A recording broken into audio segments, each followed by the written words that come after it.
Baik, Assalamualaikum warahmatullahi wabarakatuh. Kita akan lanjutkan dengan materi selanjutnya, yaitu tentang two-way data binding. Jadi di sini sudah ada repositorinya. Silahkan teman-teman lakukan clone dan lihat di sini ada beberapa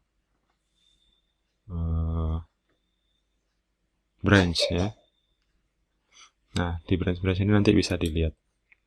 Oke, saya akan check out dulu tadi ke branch.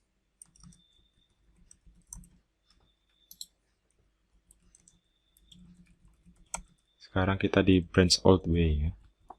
Jadi ini gaya membuat aplikasi dengan cara yang lama, yaitu kita punya app ini, dimana ketika kita ketik nama mahasiswa, kemudian kita harus klik dulu, baru ini nanti text view-nya kemudian berubah.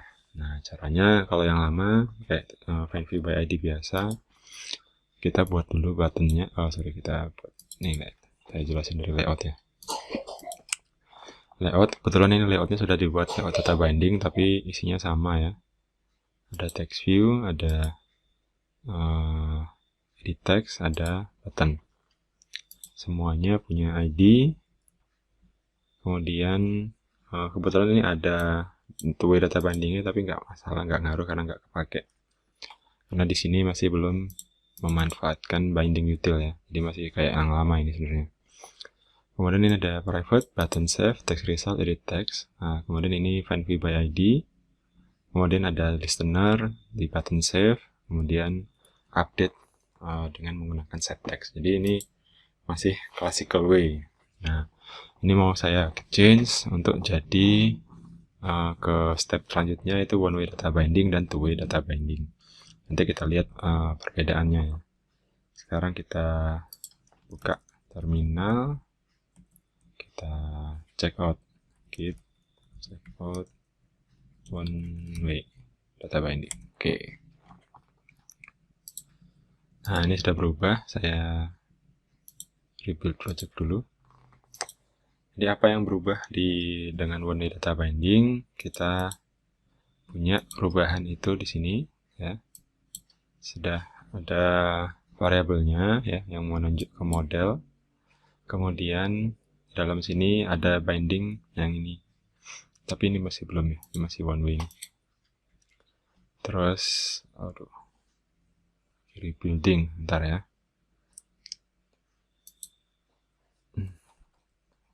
Ini layoutnya nggak jauh berubah, yang berubah di sini, di main activity-nya. Di sini karena sudah di setup binding, saya nggak perlu lagi bikin public private ya di sini. Kemudian mahasiswanya saya buat new mahasiswa. Kemudian karena tadi di sini di binding di layout saya ngebind satu variabel namanya mahasiswa. Tipe datanya adalah model mahasiswa. Maka di sini saya nge-new mahasiswa, kemudian nge-set bindingnya, set mahasiswanya dengan nilai dari objek MHS ini. Di mana MHS adalah new dari mahasiswa, instansiasi dari objek mahasiswa. Kemudian dengan one way data binding juga saya bisa ngebind ke button save ya, ketika diklik saya set on click listener, kemudian saya ganti set text. Nah, ini masih dalam ranahnya topiknya one way data binding.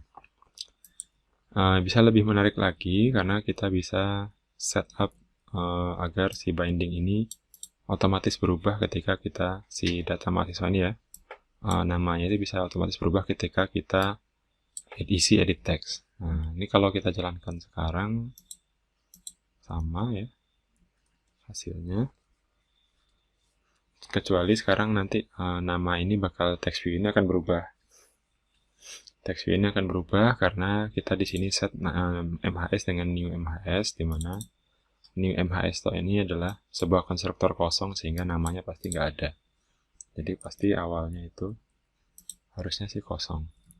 Oh, nggak kosong. Oke. Why nggak kosong? Coba aja ya.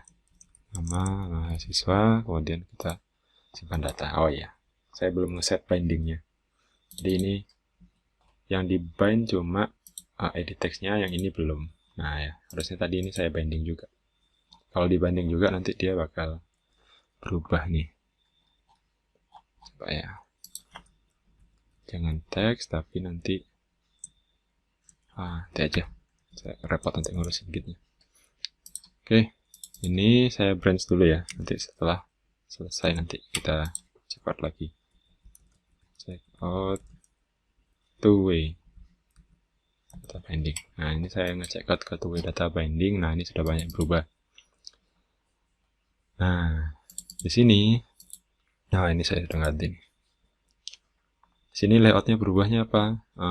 Layoutnya berubahnya adalah nih, bindingnya sekarang ada dua, ada di two-way data binding di edit text dan one-way data binding di text view. Dia cuma ngelisten aja. Di sini dia bisa ngasih perubahan pakai add sama dengan dan add tok ya. Ini bedanya ya. Add sama dengan add saja, itu bedanya di sini. Kemudian karena kita pakai binding di sini sama set content view new mahasiswa, cuma bedanya sini adalah cuma saya ngeset set mahasiswa gitu tok. Kalau ini dijalanin udah di-rebuild belum tadi? Di-rebuild dulu. Bedanya lagi adalah di kelas mahasiswa. Nah, sekarang nih karena kita cuma pakai apa ya namanya? Kita cuma pakai listener aja, data binding aja, nggak tanpa view model, maka kita harus biar si variabel mahasiswa ini bisa berubah, bisa observe perubahan di layout sini, maka si mahasiswa ini sekarang harus extend base observable. Dimana base observable itu punya dua behavior ya. Kita harus nambahin add bindable untuk getternya variabel yang mau kita two-way data bindingkan. Jadi kita punya variabelnya nama di sini, pengen di two-way data bindingkan, maka kita pasang add sama dengan, dan kalau nggak pakai view model, kita harus extend base observable dari modelnya. Jadi ketika ini di bind observable ke base observable, maka kita tambahin ini biar bisa two-way data binding, dan setternya kita harus kasih ini notify property change. Nah, BR ini default ya, nanti kamu ketik aja BR dot nanti keluar variabelnya ini. Nah, ini yang kita gunakan di two-way data binding. Tapi di sini lihat activity-nya sudah clean ya, cuma ini tok. Oke, coba kita run. Kalau ini di run sekarang, juga pasti sudah muncul beberapa variabel beberapa perbedaan. Contohnya ini. Nah, sekarang ini edit text view-nya kosong ya. Sekarang saya kasihkan nama saya Prima. Nah, ini sudah langsung berubah tanpa harus menekan simpan data ini tadi. Nah, itulah yang dimaksud dengan two-way data binding, guys. Jadi si data bindingnya ini kita bisa set nilainya itu dari UI.